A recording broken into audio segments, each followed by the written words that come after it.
your mind.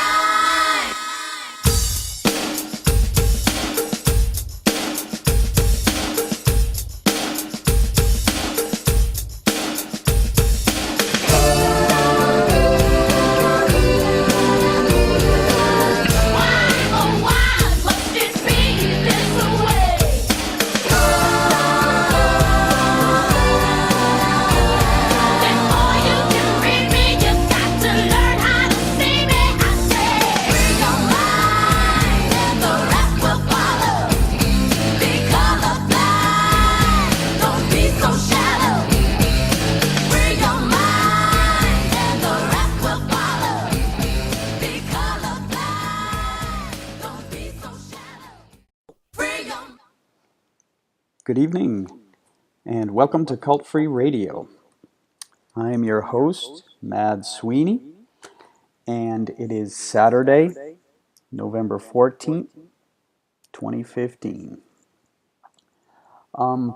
We usually talk about cults, cult recovery, but with all the things going on in the news, I feel I would be remiss if I didn't at least address the things that have gone on in the world over the last couple of days, specifically in Paris and the response to it, because this show talks about religion in general and specifically Jehovah's Witnesses, and tends to be pretty critical of that organization and organizations like it, which we describe as cults.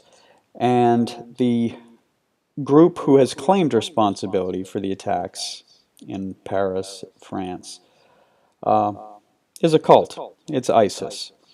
And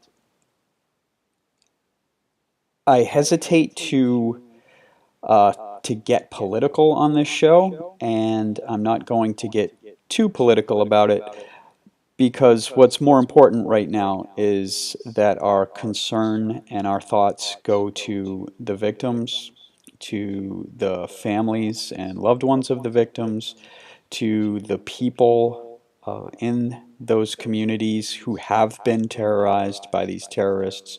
And our thoughts and our hearts go out to those people. How to deal with it, how to solve the problem of radical cults. From where I sit is to do it waking people up one person at a time. And like I said, as far as politics go, I'm not going to go there, at least not on this show. But we can address cult issues and how to help people who are in cults, help people who have left cults or been removed, kicked out of cults, and help them along their recovery. And that relates to tonight's topic, which is going to be recovery and waking up, and how those things are not necessarily the same, how they're related, but they're different. We'll talk a bit about validation and its role in recovery, and how sometimes we might be invalidating if we're not careful with our words. But leading into that, and before we discuss those things, I'd like to start with our interview. And our interview is someone who has been doing real-world activism, education about the Jehovah's Witness cult for a number of years. And her name is Ivy Craig. And so let's get right to that interview. Well, thank you for joining us tonight, Ivy. Thank you for having me. Oh, you're very welcome. We're happy to have you. So let's get started with some background. I'd like to get a little bit of history about my guest's Jehovah's Witness background. How long were you a Jehovah's Witness, and were you raised in the religion, or did you convert at a later time? I was born in, and I was fully indoctrinated my entire life growing up. I tell people I was a two-fisted Kool-Aid drinker who went back for seconds. So if that gives you any kind of an idea of where I was. I didn't have any real access to beliefs outside of the organization because obviously we're supposed to be no part of the world, but even inside of the congregation, I grew up in a very reclusive family, and I was pretty much sequestered away from anyone. Even within the congregation, we were very limited in our association. So I was taught at a very young age not to question anything that my parents said, which would have included doctrine. So Okay, so I really got good at the cognitive dissonance. Pretty much you could have shown me any kind of compelling logic against the Watchtower organization, and that switch would have flipped in my brain, and I would have just done that whole, well, you don't understand. If you could just see it from this side of things, you would really understand, and you would get it. But which right. is, of course, the classic cognitive dissonance. So Yeah. it's kind of disturbing when you look back at it and you realize that someone had that much control over your mental processes. It's kind of shocking when you hear yourself say that you were that brainwashed in something. So Yeah, true. It's to me, I think it's some consolation that I was raised in it. That I know according to all the research I've read and stuff, that being converted is not a reflection on intellect or anything, that a cult actually targets intelligent people. And so it doesn't mean that you are gullible or stupid if you converted later. But as someone who was raised in, I find consolation in being able to tell myself, well, I was just a kid, so it wasn't my fault, And it really wasn't. It's really not anybody's fault when they're a victim. We're all victims of the cult that we're members. So you were raised in, what age were you baptized? I was baptized. There was a late bloomer in the JW baptismal world. I was baptized when I was 18, and I think I just sort of woke up and realized that everyone else already was baptized. So, for any listeners out there, that's a really good reason to get baptized, is because, everyone else is doing it, or they've done it and you're just late to the party. Mm-hmm. That's That's why a what lot of happened people with do. me. So. It kind of happens in a wave. Once one teenager in the congregation gets baptized, they all start doing it, and then later on, it's the same deal when they start getting married. One gets married, and then a bunch of them start doing it. So you're 18. No I pressure was from the your Jehovah's Witness family to do it earlier, huh? No, actually, I didn't, surprisingly. My parents weren't very active in the congregation, so we were fully indoctrinated, and my father would use the religion pretty much sort of as a weapon or to keep us in line, to really control us. But for themselves, they were rarely in field service, not a lot of meeting attendance. We actually had an elder, after I left home, I heard an elder describe our family as occasional seat warmers in the Kingdom Hall. So if that kind of tells you that was our family, we would have always been considered weak, even though the indoctrination was really there. But yeah, at 18, I can remember going to school. I was a senior in high school, and I had the questions with us that we have to study for baptism. And I don't know what's more pathetic. Is it, that I thought I needed to cram for this exam, or that I went to school in front of my peers and was studying this material as though I wasn't already enough of an outcast. Wow. So, yeah. That's almost the sort of brave type of thing that they'd interview on an assembly for. She Oh, studied right yeah. in front of her classmates every day. Oh, yeah, I did think that I was giving a great witness when I was doing it, but, and they probably could have interviewed me, but it just never came into my mind that was anything extraordinary. Yeah, if you'd have done it when you were like 12 years old, you'd have been on the assembly. But at 18, you had the knock against not rushing right in. But you were a true believer. Did It was. you engage in any of the very few privileges that women are allowed to engage in, like pioneer? Oh, yeah, yeah, very few is the keyword there. Yeah, you couldn't have been an elder or a servant or anything, but No, no, not at all. I did auxiliary pioneer for a while, and then I became a regular pioneer. And I think I was a regular pioneer for a couple of years, and I did attend pioneer school. So at the time, that was really exciting, and that was a big blessing from Jehovah to be able to go to Oh yeah, pioneer school. So better than college even. better, way better, Yeah, and that's how worth they told me. worth a lot more money. Right, I'm right. thinking hundreds of thousands. Yeah. So you were indoctrinated, full true believer, and being taught more and more uh, with that sort of pioneer school, the extra special book, secret book. That's one thing that pioneers have that's special. They have a secret book like the elders do. Um, but during this time, I think, like most witnesses, even the truest of true believers, there are some things that you have to that is causing cognitive dissonance to kick in, even if you don't necessarily know that term at the time. Things that might bother you doctrinally or procedurally, or even in the witness culture, that you have to wait on Jehovah to fix. Um, Mhm. can you recall any of those things from back when you were a believer?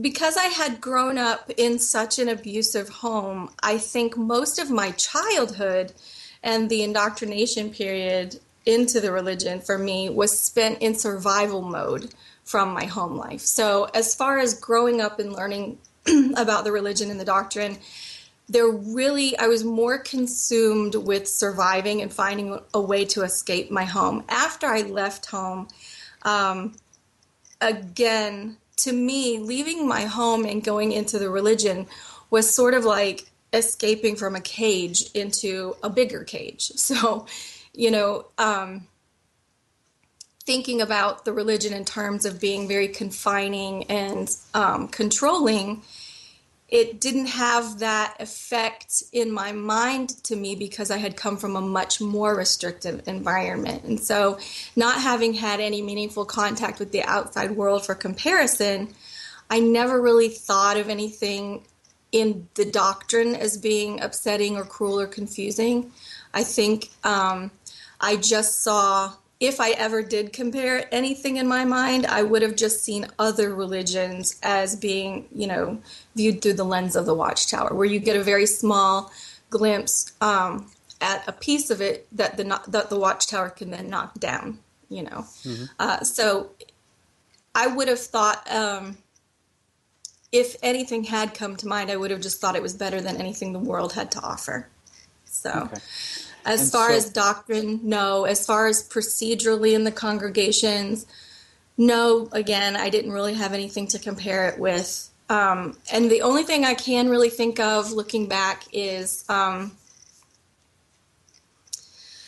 would probably be the headship and subjugation of women mm-hmm. in, in the organization. Um, I grew up in a home. I had a very headstrong mother. She herself was a survivor of child abuse. I don't think she ever really realized the extent that had an effect on her. When I spoke and I thought in terms of male authority, I thought in terms of the words the Watchtower gave us, that male authority is a protection from Jehovah. But Yeah, you need I that know, protection as the weaker vessel. Is. right, right. It's like a refreshing, what is it? Respite from the storm. Yeah. So I can remember vividly some of the ways they described it in order to make us believe that we just loved being subjugated. So I think for me, though, looking back, I realized that there was never any part of me that ever believed that I was less than a man. Even under those circumstances, and I think that kind of unwillingness I've always had to be put under someone else's control or to be sort of stepped on. That's something I never tolerated. That's something that I left my home to escape from, and I certainly never would have tolerated it from anyone else. So I think that's probably the one thing that I can point to and say that never sat right with me. And and I know that there were probably some conversations from elders about probably my attitude towards any man that tried to get in my face and tell me that I needed to be lesser than him. Hmm. So The so-called brothers, they know who the so-called headstrong sisters are. And yeah, so I'm sure that they talked about you some, but Sure. that strength turned out to help you because you're not a witness anymore. And now I usually ask my guests why and how they left the organization, but while we were talking before the interview, you mentioned that's not necessarily a good question to ask. Could you share a little bit of your perspective on that? Oh yeah, I would love to. Thank you so much for asking. I think that's a question that we all tend to ask. I've been guilty of asking that as well.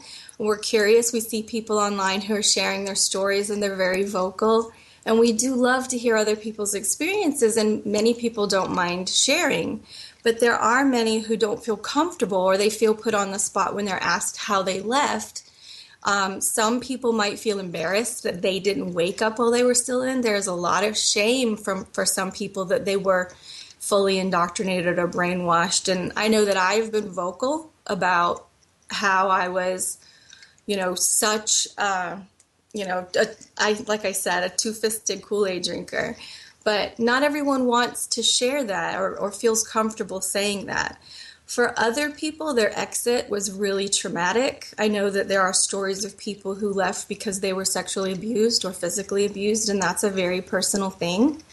Others might have left because they were wronged by someone in the congregation, and while that person might have been protected by the elders, when the victim tried to take action, they were then labeled as slanderers or, contentious in some way and maybe kicked out. And then, they have the stigma of being people being accused of sinning. There are people that were disfellowshipped for quote unquote wrongdoing, and not everyone who leaves believes that it's not the truth. Some people wake up later on, and there's a lot of guilt or shame associated with the fact that they got kicked out of a religion, and so some people might want to just leave that in the past, and we certainly don't want to throw their closet door open for them and insist that they show us all of their skeletons. That can be a pretty traumatic thing for people. So I prefer to ask, do you mind or do you feel comfortable sharing your story, which is a much broader question, and then they can share the parts that they do feel comfortable with, or even asking how you woke up, because waking up isn't necessarily the same thing as the path that you take out the door. Some people wake up years before they leave, some people wake up while they're leaving, and some people wake up years after they leave. And it can be kind of traumatic if we don't understand their background. We don't know what we might be asking them and putting them on the spot for. So I think the story of waking up is really one we can all sort of relate to at this point. And it's just a practice in showing compassion and empathy in the types of personal questions that we ask other people. I've been guilty of asking that question, and I've also been asked that question. And I think for me, the point was really driven home when I was traveling and talking to groups and educating them about the JWs. Inevitably, if you're talking to people about the religion, you're going to talk about, at some point, the rampant sex abuse cover-ups that go on in the organization. That's going to happen. It's just part and parcel of educating other people. And I can't tell you how many times that would come up in my presentation, and then I would be asked, "Oh my gosh, did that happen to you while you were in?" And I was really, the first time that I was asked, I was speechless, because someone really just asked me if I was sexually abused while I was in this religion. And I remember thinking, wait a minute, I'm talking in a general sense about the organization. I just went over how people lose loved ones because of the blood doctrine, and I went over how XJWs lose family because of the shunning policy, and how the headship and subjugation of women protects violent people, and you choose to stop me when I get to sex abuse and just blatantly ask me about my sexual history, So the first time I was asked that question, I bumbled around. I was so appalled that someone would think it was okay to ask that question that I didn't know how to answer it. The second time I was asked that question, I had a little bit of a response, but I still wasn't expecting it. And then the third time I was asked, I basically said, all right, I need to build this into my presentation and make sure before we get to the question and answer part of this session that they understand there are certain questions you don't ask. You don't ask if someone was sexually abused. You don't ask necessarily, oh, why or how did you get kicked out of this religion. And you just learning to be gentle and compassionate with people about the questions you ask. So, Right. I I was thinking while you were explaining that about how in Jehovah's Witness culture there is a sort of presumption that everybody wants to know everybody else's business in the congregation. And we would assume that we have a right to know, and that if you don't have anything to hide, we should be able to ask you anything, especially elders. Elders would have no qualms asking anybody anything as private as it possibly could be. But even in the that is general so true. congregation, people would be pretty nosy from an outsider's perspective and just assume that it's okay to ask because we're brothers and sisters, and that lack of consideration for other people's privacy, respect for their own, their autonomy and their ownership of their own experience and their right to share or not share as they want.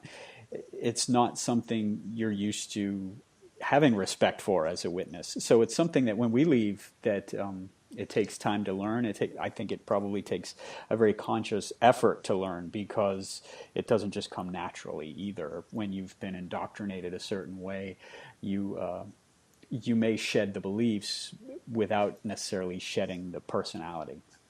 Exactly. I feel like, in the congregation, we had a lot of gossipy, judgmental people.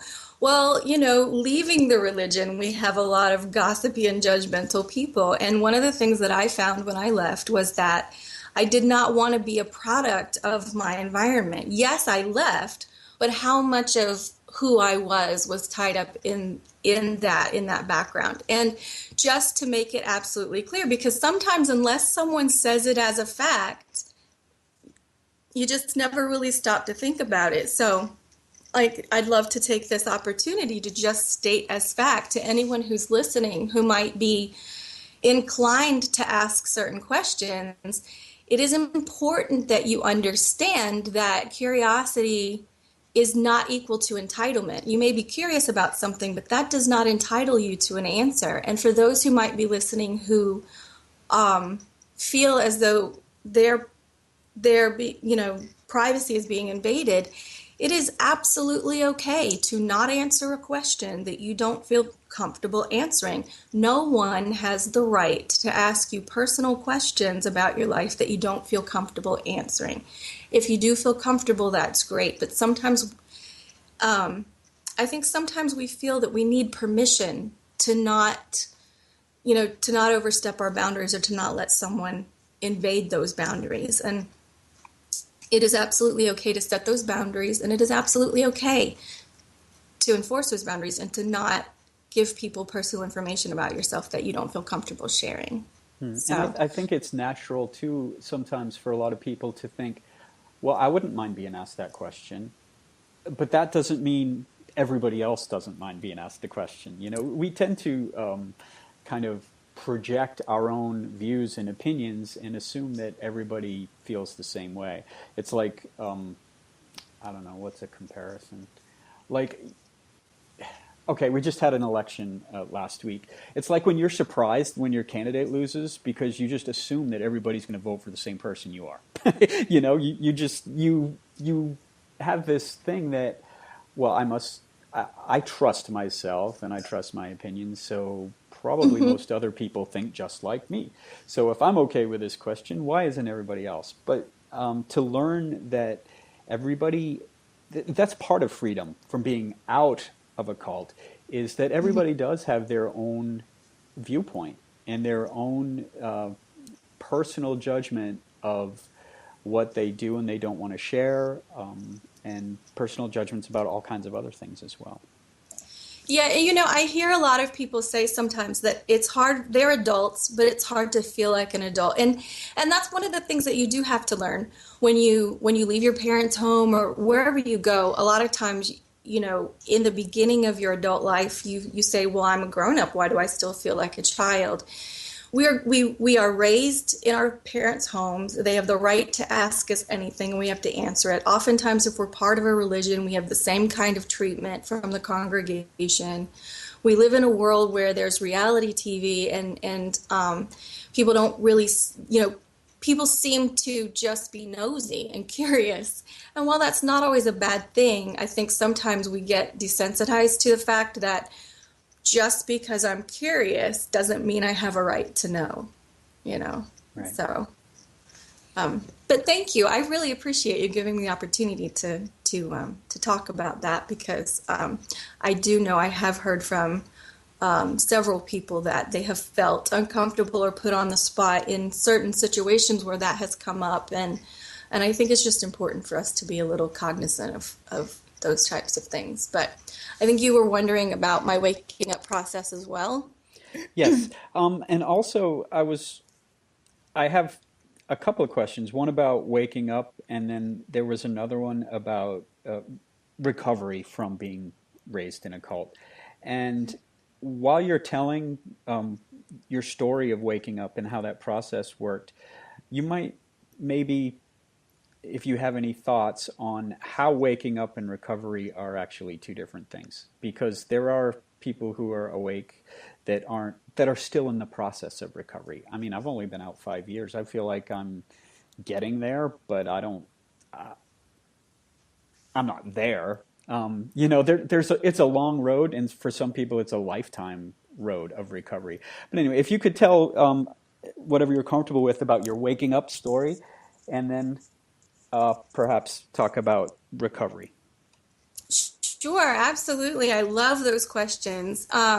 First, with my waking up process, I started off with a very headstrong personality, and I think that's sort of was what ended up saving me in the long run. So, anytime I was in a situation where I felt oppressed in any way, I was naturally going to buck against that, and that led me to sort of having some issues of my own in the congregation. And I remember, though, that there were just sort of seeds planted here and there along the way. So other than that, I was at Pioneer School when the first, I think, real crack in my armor happened. And I grew up in the Bible Belt, so if you are not from the States, the Bible Belt is pretty much a strip of the country that is pretty much dominated by fundamental Christianity. And I do think that regardless of what religion you are, where you live in the country or in the world does also shape some of your beliefs.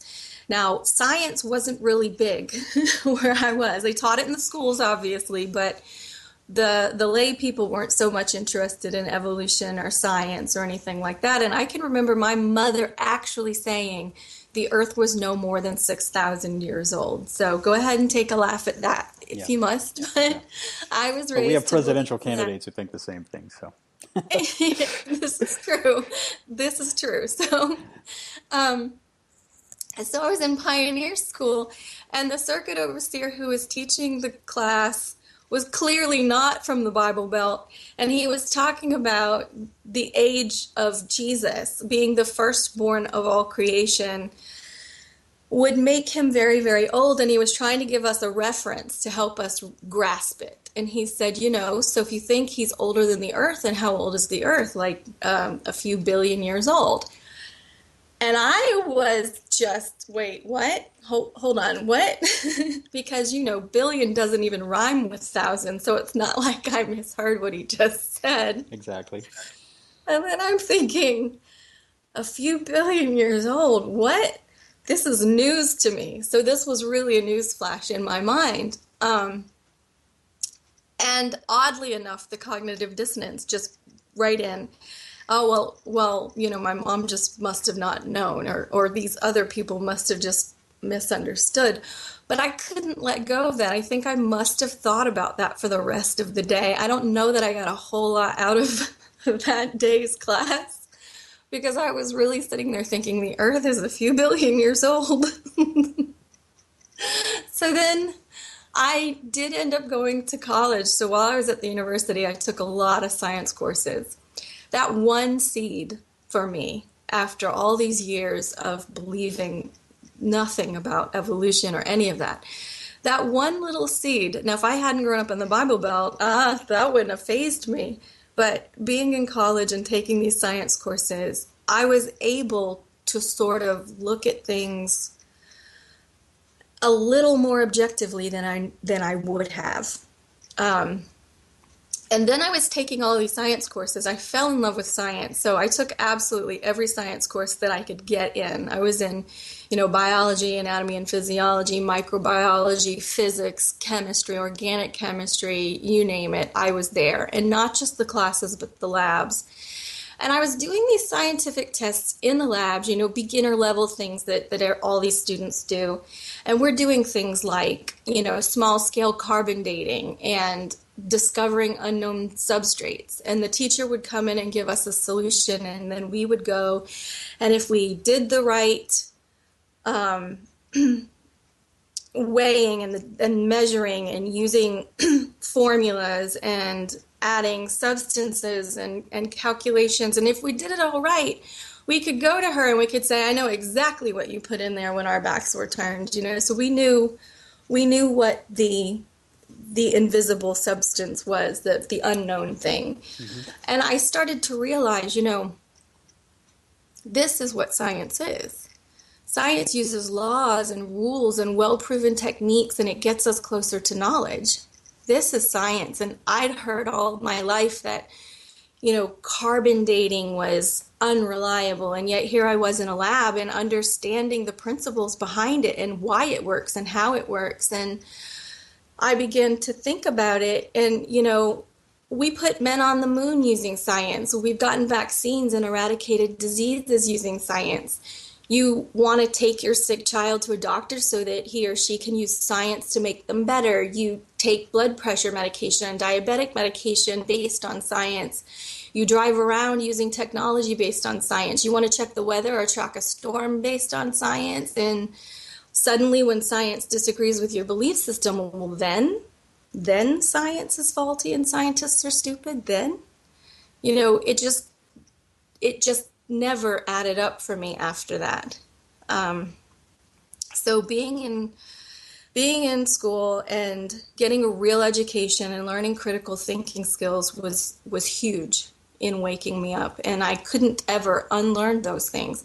I couldn't look back. I couldn't just close my eyes. And I began to understand that the real reading and learning that was taking place in college was so much further beyond what we pretended we were learning and studying in the Watchtower and Awake articles, and how we were pretending we were scholars when we were reading these things and doing this research and studying, and we were doing nothing.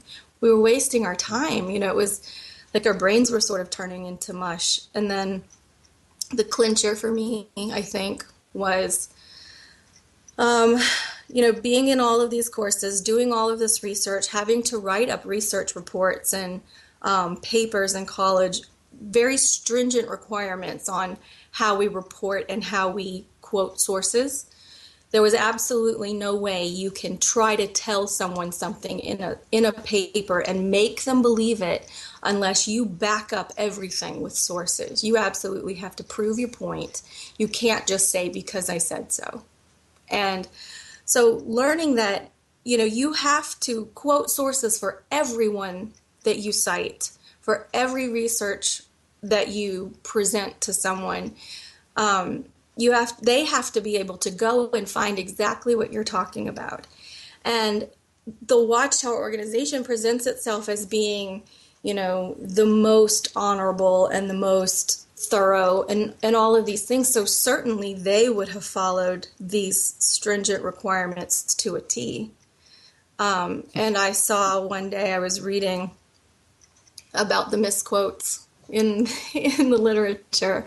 And I didn't believe it. And I was able to see the source of a quote right next to the quote from the literature. And not only was it misquoted, but the original meaning of the quote that they took was completely reversed and changed. They were quote mining, they were doing Right. all of these things that I was, that was it for me. Yeah. I was appalled at what I was seeing and thinking, this is so unethical, and I just couldn't, I couldn't, that was it for me. From that point on, it was just, finding more things out. Right. But then I was awake, so. And it's one of the reasons why they discourage higher education so much, because once you understand how information is obtained in the real world and how it's passed on and how it has to be sourced and well cited and proven. And if it's not proven, it has to be clearly stated that it's just a guess or a suspicion or a hypothesis that bears further testing.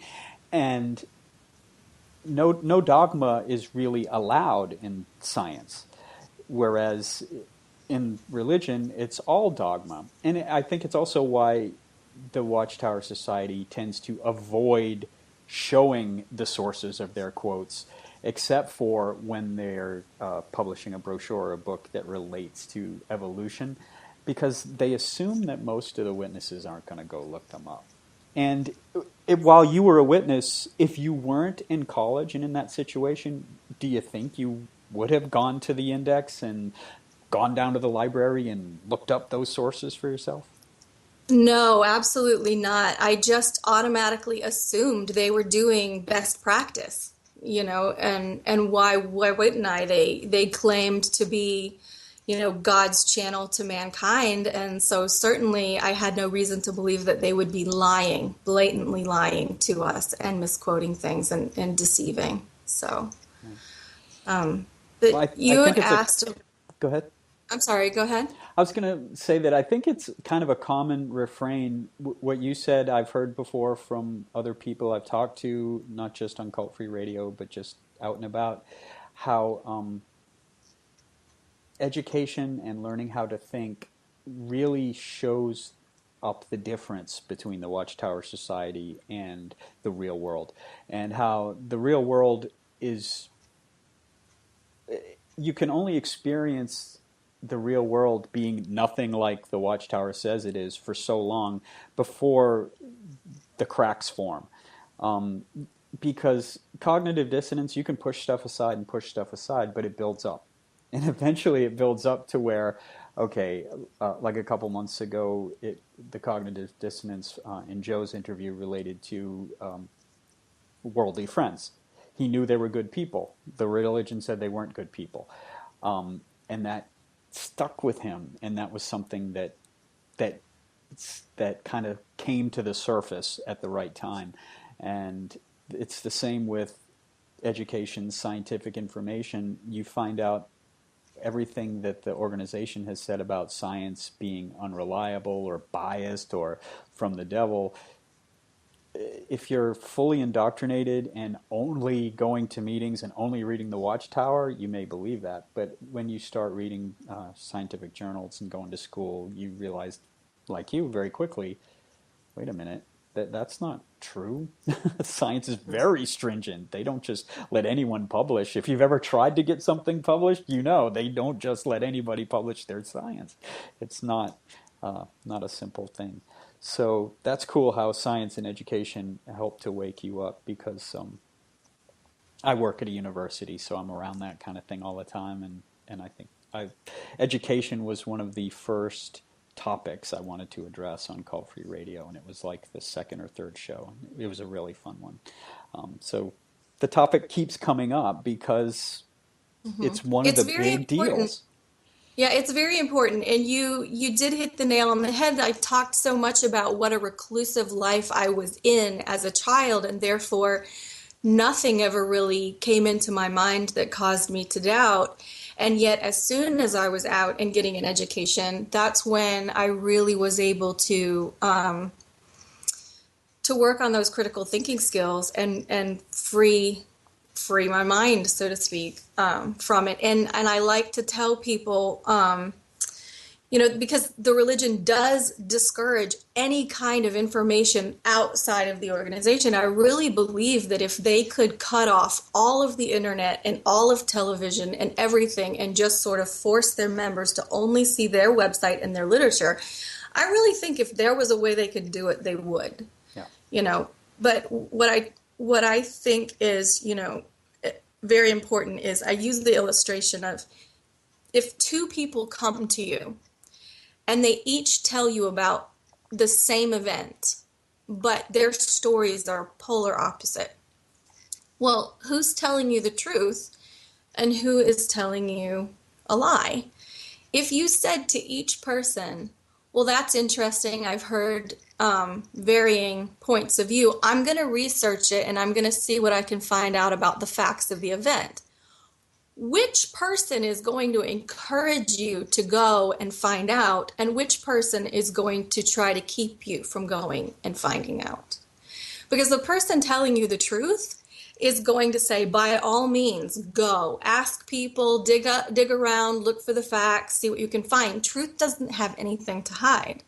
It's the person that's lying to you that has the most to lose and is going to try to keep you from going and finding anything out. So it's quite telling now from the outside looking in when anyone says to you, you don't ever read any other sources except ours. Well, obviously, then warning bells should be going off in your head for any group that does that. Definitely. That's definitely a warning sign of a cult. So the waking up process is oftentimes mostly mental, intellectual, somewhat emotional. But then on the recovery side, it's more emotional, somewhat mental and intellectual. So what sort of things helped you along your path to recovery? And what are your thoughts on how the recovery process tends to go as opposed to the waking up process, either in general or for you in specific, whichever you'd like to address? All right, I love this question because you're absolutely right, 100%. Waking up and recovering are two different things. You can understand that something has caused you pain and suffering, but that doesn't necessarily mean that that's going to make you better. For myself, the abuses of the organization, thinking in terms of the mind control, the cognitive dissonance, subjugation of women, suppression of critical thinking, and having unquestioning loyalty, all of those things and much more were done to me on a far greater scale by my own parents. So my journey to healing had actually started before I left the congregation. It started when I left my parents' home. So if you can imagine growing up in an environment that made the restricted environment of the organization feel like freedom. Wow. Then you have a small window into what my childhood was like. So when I left home, the congregation was really my only social network. And my story of healing is one of healing from abuse in a violent and, I would say, hermetic childhood. So the lesser mental and emotional trauma from the Watchtower really just allowed that the healing from the two would almost begin to occur simultaneously. Leaving a cult has its own unique challenges and traumas to overcome. And at the same time, there are a lot of parallels between healing from an abusive relationship with a religion or an organization and healing from an abusive relationship with a person or with a family. For me, I did so much healing in the beginning years when I left my family's home that when I left the religion, I was already on a path of healing. Someone who was very close to me when I left home gave me a book that was written by a psychologist on child abuse, and that book for me validated my experiences. So I think having your experiences validated is a huge part in being able to acknowledge what was done to you.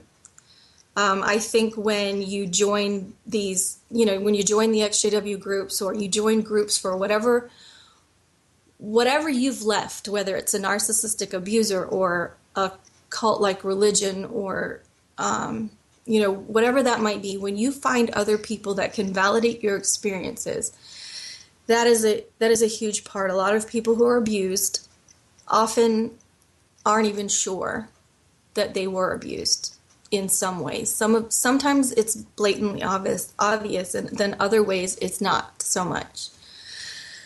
The second thing that particular book did for me was it taught me that while I wasn't responsible for what was done to me as an innocent child, I absolutely was responsible for what I do as a grown adult. Now, you can take that saying and you can replace innocent child with any other form of abuse. You are not responsible for what is done to you while you're indoctrinated in a cult. You are not responsible for what is done to you at the hands of an abuser. You are not responsible for what is done to you by a bully. You are not responsible for whatever that abuse is that's going on. And then follow it up with, you are responsible for what you do. The underlying message is that in reality, we don't have any control over what other people do, whether they do it to us or to themselves. We have no control over that. We have control over our own behavior. And once I realized that, then I knew I had all the power. So yes, I can look at it as, well, I couldn't, I didn't have any control over what they did to me. I am a victim, and I could play that card, but where was that going to get me in life? I don't tend to have a lot of patience for people who are just victims and that is all they ever are. But what you can look at is what you do have control over, and that gives you so much power. I have the power to say, I am unwilling to be treated this way. I have the power to say, I have these boundaries and you won't cross them. I have the power to say, I am strong and I'm capable and I will get an education, or I will do these things for myself, And that is a really powerful place to come from. And when healing is involved, that can make all the difference. I hear people say, healing is a process, and it is. Healing is a process. A lot of times what that means is this can take a while. Be patient, be gentle with yourself. What I want to remind people of is that healing is a process, and yes, it can take years, but that doesn't mean that you need to lay there and wait for it to happen. A process is something that takes place usually in a series of steps in order to achieve a particular outcome or an end goal. Healing by its very nature has an end goal, and that end goal is to be healed. So if you make the decision to actively go through the healing process, you will be helping yourself get to that end goal. What you will keep in mind is that healing isn't evenly distributed. Not all of our wounds are equal. And some things you will heal from immediately. There will be things that you leave the environment, the toxic environment, and you're automatically healed of some things. Other things will take a lifetime. You will spend the rest of your life healing over certain aspects of it. And other things will happen on the continuum between the two. Right. What I can say to people, though, is that I don't look back on my childhood or the religion and feel pain and trauma. That does get better over time. And the more you work on yourself and the more that you work towards healing, the better it does get. There are things that used to be very traumatic for me that other people will remind me of now because I've forgotten them. At some point, I let go. At some point, I got over that, and and it doesn't even come into my mind unless someone else goes, "Oh, remember that thing you told us you know, used to happen or whatever." And so you do get over it, and it does get better. But what ends up happening is there are always going to be things left over, residual things that affect who you are or how you react or how you behave. And you might react to a certain person or a certain situation in a certain way, or things might trigger or bother you, and you might not understand why. And what happens is you might have a little epiphany or a little light bulb moment. I hear people talk about how, they were reading a book or talking to a friend or talking to a therapist, and they had a sort of epiphany. Oh, wow, that's why I do that. Or that's why I react that way. People said this happened to a lot of people when they watched the documentary Truth Be Told by Gregorio Smith. They had a lot of people had these sort of light bulb moments. Oh my goodness, I do that. Wow, it makes sense now. Well, that's healing.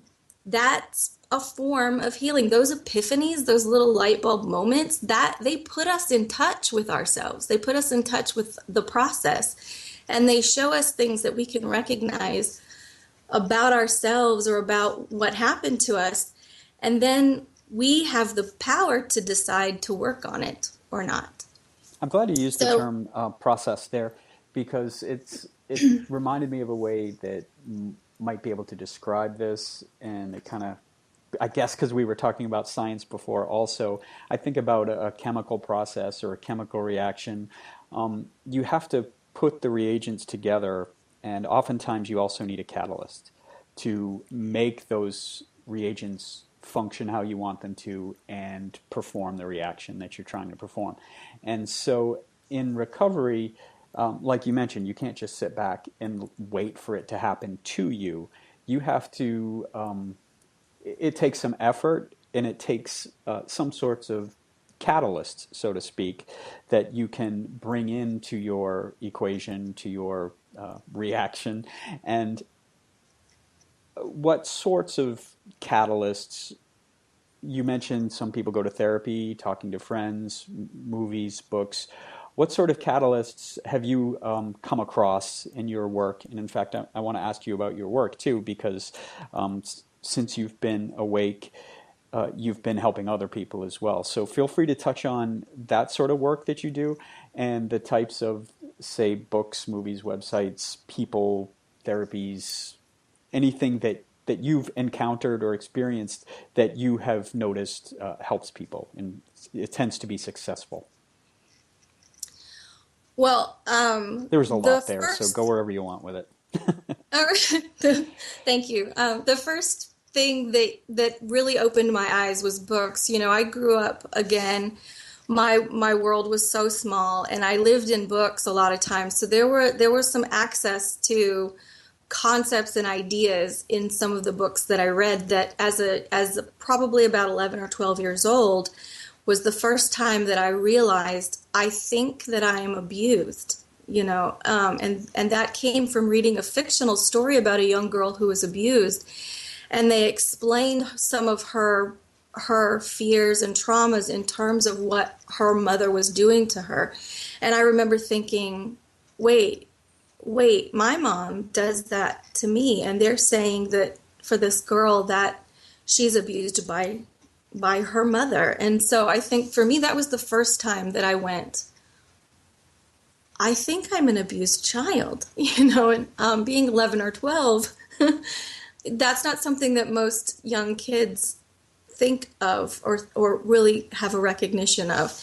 And then leaving again, my aunt gave me the book. And I'm going to say the name of the book. It's a little older now, but the book was called Toxic Parents by Dr. Susan Forward. And I think it's an amazing book. For me, it saved my life, and it really started me on the trajectory that I needed to be on to get the healing that I needed. And it is broken. The book is actually written in two parts. The first part of the book goes into every type of abuse that there is. It gives examples of that abuse. It has some questionnaires you can answer, and it pretty much says, if this happened to you, you were abused. So there's no doubt in your mind. You then don't have to go, well, I remember this really horrible thing or this thing happening and I felt really icky about it, but I don't know, was I, no, it gives you, Yeah. so you don't have to You don't have doubt an and out to make an excuse for your abuser there. It's there in exactly, black and white. exactly. Exactly. And validating your situation is so important, whether you can find someone who has similar experiences, much like the XJWs who talk amongst themselves, or if you know someone who's close to the family who you trust, who you can say, I remember telling my this one person I was close to things that I thought I remembered, but there was so much gaslighting going on by my own parents, that I wasn't sure. I doubted my own memory about things. And so when I spoke to her and I would share these situations with her, she would say to me, yes, that did happen. I remember it. Or she would say, I wasn't there for that, but I believe you probably remember it correctly because I saw this happen and this happen. And they are along the same vein. So that was huge for me to not doubt my own reality for the first time in my life, to understand that these things did happen to me and I wasn't a bad person for leaving to save myself. And then once validated, and the second half of the book says, all right, now what can you do about it? And she actually gives you concrete things that you can do. And I am all about talking out your issues, but at some point you need to actually start doing things. So it might mean that you need to practice setting boundaries for yourself. It might mean you need to learn who you are as a person and what you want and what you don't want and what you're okay with and what you're not okay with. It might mean you need to practice telling other people, back up, you've crossed my boundary. You need to back up. I'm not going to put up with that. So whatever actions help us to learn to set these boundaries to protect ourselves. They also allow us to feel as though we are fully grown adults present in our situation. And for me, that was a huge thing. For the first time in my life, I felt like a grown adult. And I felt like I could protect myself. And I knew that if someone didn't respect my boundaries, I could gently, kindly, and lovingly explain to them, you will respect my boundaries or we won't be having this type of interaction. So I'm a big proponent for finding that validation, having people to talk to, but more so than that, it is absolutely necessary for you to take action to heal yourself and to get to a better place. And eventually what happens is you will find that your journey becomes more about discovery and not so much about pain and trauma. When you start, later on in life, when you start to realize that you're not really hurting over it anymore, you still find things, you still have these epiphanies, but for example, I might have a realization about, when so and so does this to me, I always get so irritated, and I might look at that and I might start to think about why that happens, and I might have a realization. Well, when I have a realization, I don't go, oh, the pain, I'm not submerged back in that horrific time in my life. It doesn't hurt. It's just a realization. It's just, at that point, it's really a journey of discovery, if that makes any sense. So it does. And the two-step sort of process of the validation and then the action, it kind of reminds me of something I've been thinking about lately, is that the online groups that help, like on Facebook and discussion boards and things like that, they really help primarily with that validation step. But there's a lot that needs to be done personally in your day-to-day real life. I think that not just for ex-cult members, ex-Jehovah's Witnesses, but I think it's a phenomenon happening in society.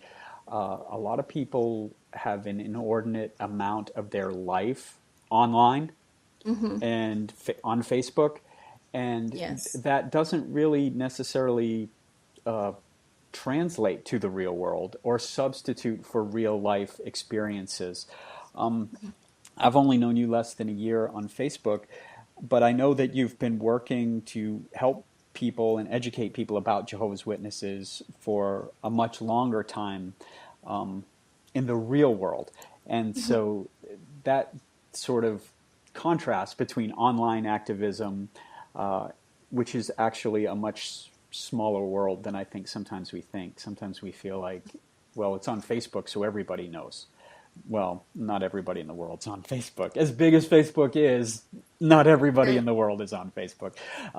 So there's a real world. And so could you maybe share a little bit of, you mentioned earlier giving presentations and things like that. If you want to tell a little bit about how you got started doing that and what sort of things you talk Sure. about, where you go, who you talk to. Yes, absolutely. If you don't mind, I'd like to back up just a little bit and talk a little about the real world just in general. Sure.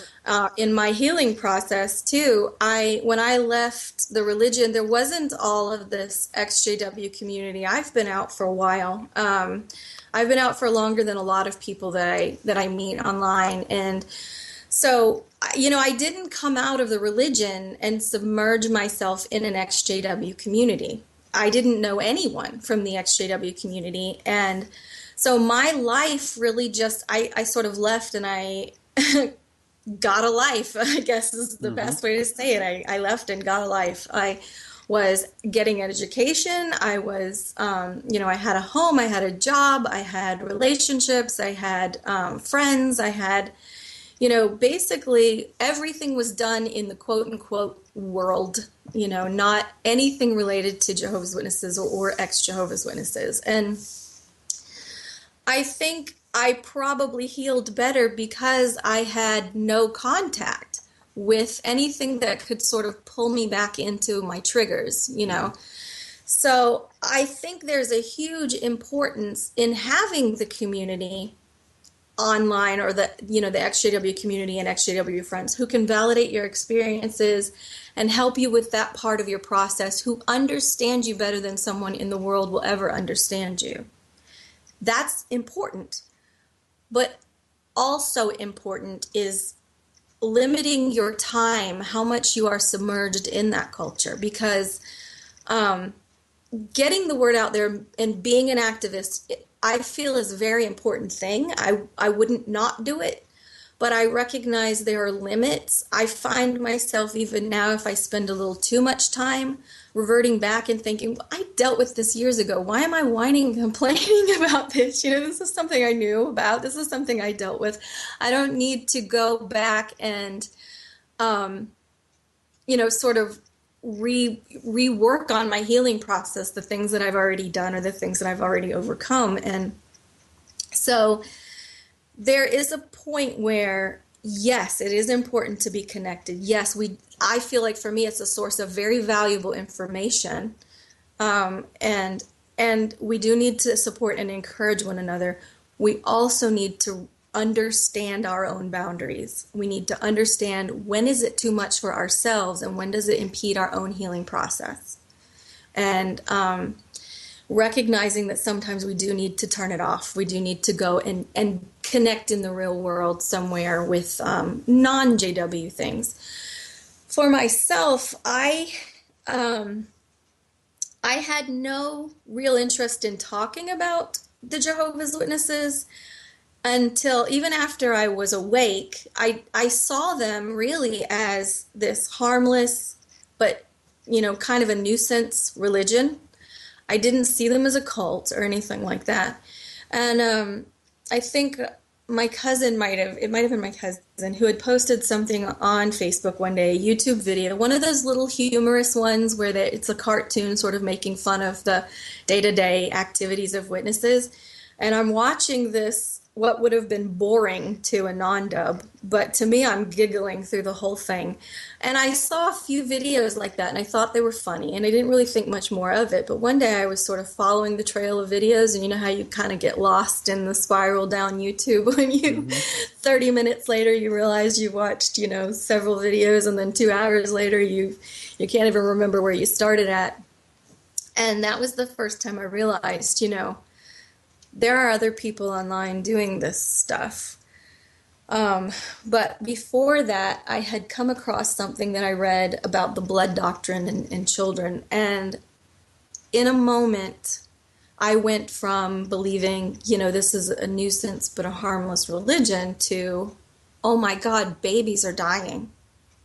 It's deadly. People are dying, and um, I couldn't unsee what I had just seen in my mind. I realized that now, yeah, they are harmful. Oh yes, people do die because of this religion. This is a cult.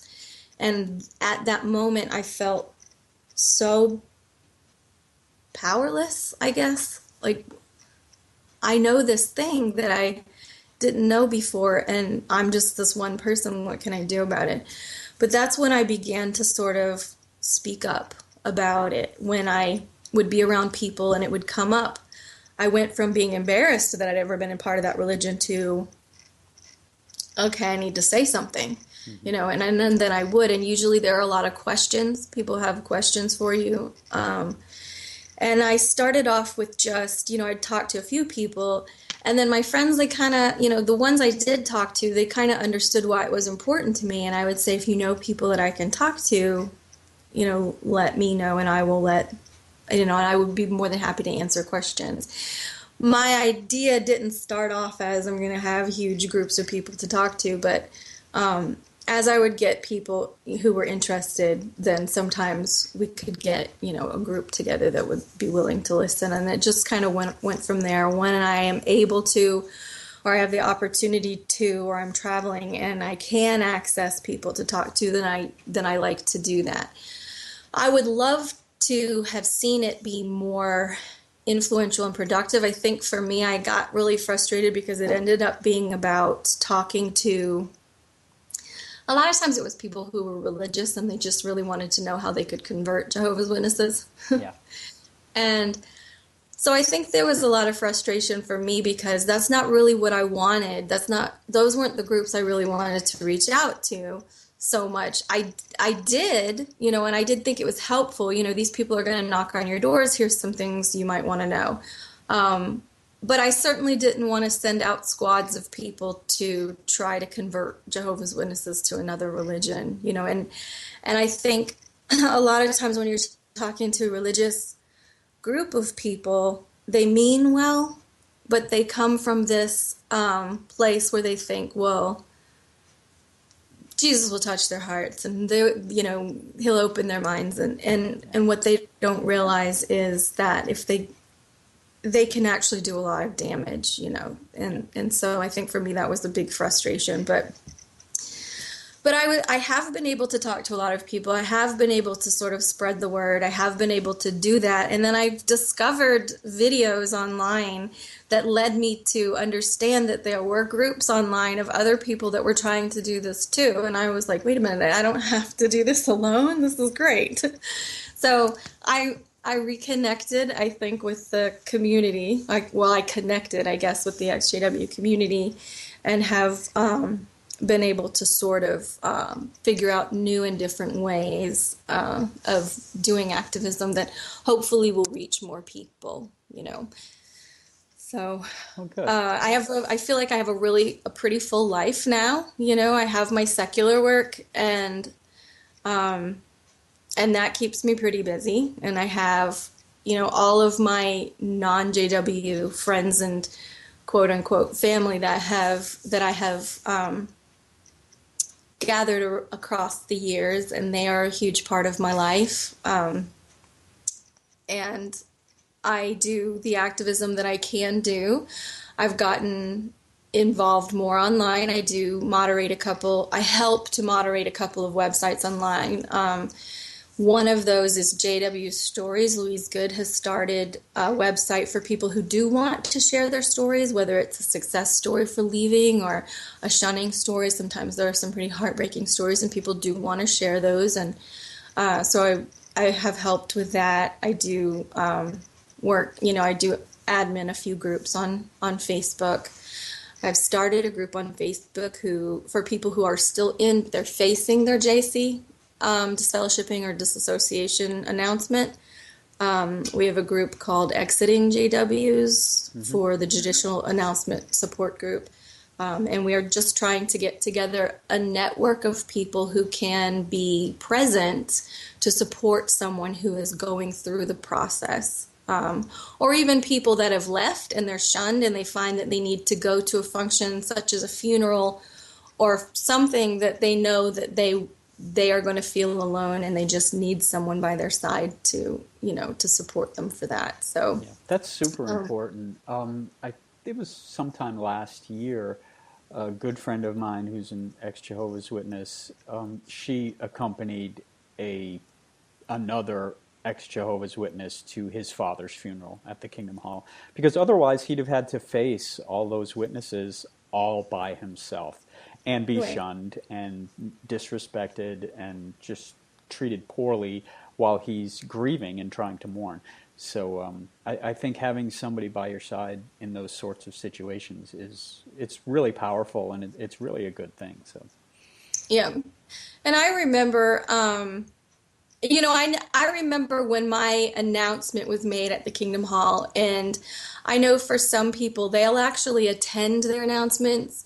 Other people won't, but they're painfully aware, whether they're at home or somewhere else, they are painfully aware of what is taking place in the Kingdom Hall at that moment, And so even for people like that who just might need someone there as a support, whether, they're in person or even on the phone, across a phone call, but something that allows you to understand that you aren't alone. There's someone right next to you. And even though other people might be staring or judging and shunning, someone's going to walk out with you. Someone's going to be on your side, and I think that's a huge thing. So, but we're looking at ways that we can sort of expand that into other types of resources for people who are leaving. JWs leave, and many of them, they don't have an education. Many of them don't have job skills. Many of them don't have much in the way of setting themselves up for life in the world. And I think we're just sort of talking now amongst the admin about ways in which we can sort of set things up, and and seeing what resources are out there that we can point them to, that kind of thing. So yeah, I think and then there are some other things in the works. I love speaking to groups. I love talking to people. I love getting the word out there. My desire would be to be able to reach people that are influential in getting something done, in making changes happen. And right now, there are a few things in the works, but they're so early on that I can't really talk about them, and I don't know how they're going to go. But there are a few collaborations going on, so I'm going to, not talk too much about it, but hopefully there will be updates. So stay tuned on that. Cool. But by influential and making changes, do you mean like laws and things, or are you talking about changes in the organization? That was just such a broad general statement. I'm not sure what you... It is a broad general statement. Absolutely. I am the queen of broad and general statements, wherever possible. No, I feel like much like of lobbying what we want... or... Yeah. Right. Yeah. So my thinking is it's great to advocate. And we have a lot of people out there who are actually advocating for changes in the law and changes in policy. But we also need to know that, it's not just happening in one country. It can happen on a global scale. So if I'm only talking to people who just want to convert Jehovah's Witnesses, and I am getting the word out there as much as I can, but I've had a lot of frustration, and in my mind, I've constantly thought, I need to talk to people who are actually going to step in and be like, you guys need to toe the line. You need to stop what you're doing. You're hurting a lot of people. And that's a big thing. It's a very overwhelming thing. So it starts with one person and then a few people. And so we see in the online community, we do see people that are advocating for policy changes in the law, in government. And and I wanted to hopefully be able to branch out and to be able to talk to groups that had more influence, not just XJWs, but people outside of the religion who have influence in policy changes or who have influence in helping people that leave the religion. So talking to groups of people that can actually help us make a difference. So I think one of the things that is lacking in, I don't know about the whole world, but from what I hear around the United States, is so many counselors are unfamiliar with recovery from religious abuse. And oftentimes I'll see people posting, can anybody recommend a counselor that understands religious abuse? And so many mhm. people have, I mean, when I went to counseling after I left, I had to explain everything to the counselor, which was, it was in a way, it was helpful because it was a little cathartic to get a lot off your chest. But a lot of people, when you go to therapy, it's kind of nice if they already know where you're coming from. And it's just such a field that's, there don't seem to be anyway, a lot of experts on religious abuse and recovery from oppressive type religions. And as far as the other part of what you were talking about. I mean, I can hear naysayers talking about freedom of religion and stuff, but if you're talking about protecting children, um, dangerous policies like the blood policy and the child abuse cover up, that goes beyond religious freedom. That goes into something that really is illegal. People are dying, people are being abused and not being reported. And if it's not already codified to be illegal, then it should be. And so those are the types of changes that I think can be made without any legit complaint, oh, you're impeding freedom of religion. I think you're absolutely right, and that is one of the things that is so important to me. I have no qualm with religion. I'm not out to fall religions, and take them down. I do believe that when a doctrine that is inherent to a religion is also dangerous to its followers, then it's you may believe that we are out to destroy a religion, but um, but that is simply because the nature of the doctrine makes it part and parcel of the religion. So taking down the doctrine might mean taking down the religion.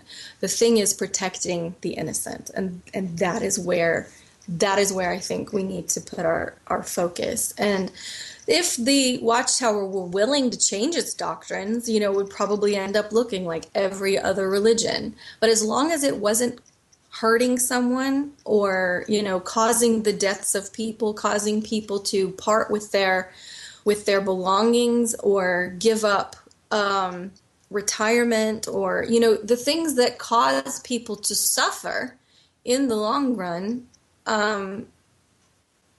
once those things are gone, whether the religion is still standing or not, I could care less. Just don't hurt people with what you're doing. So I'm not out to, yes, we all sort of have this inner sense that we'd love to see it go down just because of our own experiences. But that's not really our battle. Our battle is protecting the innocent people. Right. So. And that's really the more worthy cause, and it's also the more practical cause, because your activists aren't going to bring down a corporation that's that big and powerful, at least not make it go out of business. There, like you said, there can be influences on people who have the power to enforce changes, and it's possible that there could be changes that help people. I mean, whether it's, I'm thinking about the Royal Commission in Australia, it seems pretty clear to me that the government of Australia is going to even further uh, solidify their laws for mandatory reporting. And the organization in Australia is not going to get away with not reporting pedophiles anymore. I mean, it hasn't gone there yet, but it looks, I mean, it's certain that that's where they're headed. And that sort of progress could be made in a lot of places.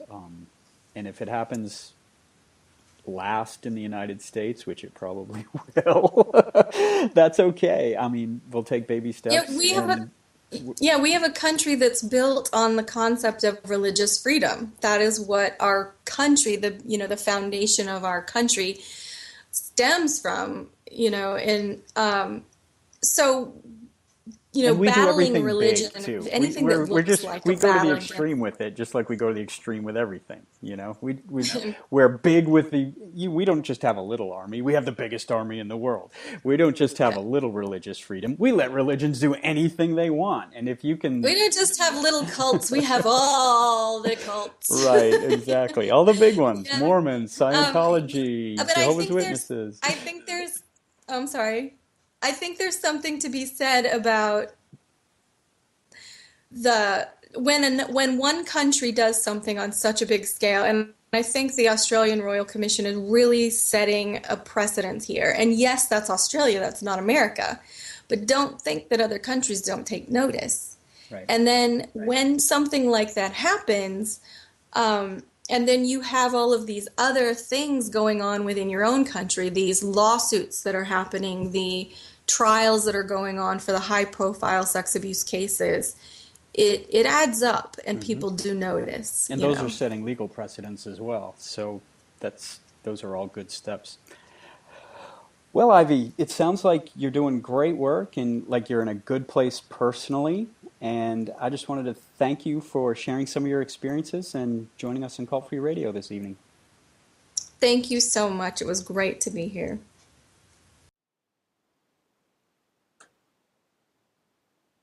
Well, that was Ivy Craig. I'd like to thank Ivy again for joining us. That was a really enjoyable and informative interview. I think there are several takeaway points from our discussion this evening.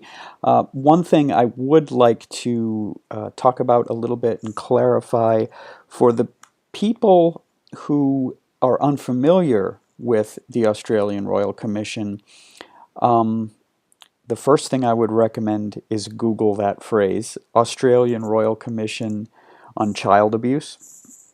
It is an ongoing investigation that the government of Australia is doing into child abuse, primarily child sexual abuse in organizations. It doesn't only focus on Jehovah's Witnesses, but Jehovah's Witnesses are one of the focuses. And if you Google, you'll find all kinds of information. More than I can explain here at the close of a Cult Free Radio show. Other takeaways from the interview with Ivy this evening are about what I mentioned at the outset of waking up and recovery, and how waking up is actually, you can wake up while you're in a cult like Jehovah's Witnesses. And by waking up, I guess what I mean, and I think most people probably also mean, is becoming aware of and accepting the fact that the cult is wrong, that it is not the truth. And so sometimes you wake up to that fact while you're in, and that prompts you to fade or to drop out or to leave. Sometimes you're disfellowshipped for other reasons that the cult has accused you of, some sort of sin or whatever, and you still actually haven't woken up, and you still believe in the cult as the true religion. And so waking up is that intellectual or mental process of realizing, oh, okay, it's not the truth. And the key to that is often education. If not higher education in an actual college or university setting, which is always good, um, educating yourself by reading books, by talking to other people, by participating online in different groups. And then once you wake up, you may or may not be at some stage of recovery. In recovery, Ivy went into the process much better than I can summarize it. But it really, whereas education and waking up is more of an intellectual, mental process, the recovery is emotionally dominated process, even though it also requires education and your mind to go along. And part of recovery is that validation that Ivy talked about. And so recovery groups, discussion groups online that are geared toward recovery can help because if the group is run correctly and run well with validation in mind, it doesn't allow invalidation in the discussions, because invalidation is something that can really block recovery or harm somebody emotionally who is in a fragile and recovering state. I mean, we use the term recovery for getting healthy mentally and emotionally after leaving this sort of cult situation. It's also used for after you've had major surgery or an illness. The same word, recovery. It's getting better from something that has hurt you. And so getting better and healing requires, in the first place, that sort of validation that you can get from other people who have experienced the same thing. So the discussions in recovery groups, discussion boards, like the Facebook recovery group, ex Jehovah's Witness Recovery 3, that's one of the reasons why invalidating comments get deleted, because they're not helpful to recovery. Recovery is about, at least in the first stages, about validation, about being able to tell your story or hear somebody else's story and know that people are going to be supportive and say, yeah, you know what, you're not alone. Your experience that happened to you is real. Your perception of the experience is yours and belongs to you, and nobody here is going to tell you that it's wrong.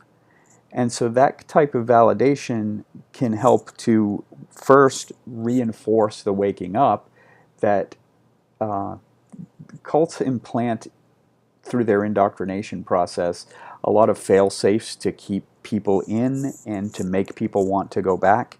And to overcome those sorts of things, the validation has to be there to reinforce the waking up. And so that is, in case you were ever wondering, you know, why did my certain comments get deleted on the recovery group? That's probably, it could be one of the reasons why, is that it was invalidating. And to sort of explain validation versus invalidation, I've put up on the screen just now a couple of websites. The invalidation link is also, if you are a member of ex Jehovah's Witness Recovery 3 on Facebook, that same link is in the new member notice that everyone is encouraged to read. But if you go to both of these links, you'll see some really good examples and some good explanations, better than I can explain, about how to validate people when you're talking to them and how to avoid invalidation when you're talking to people.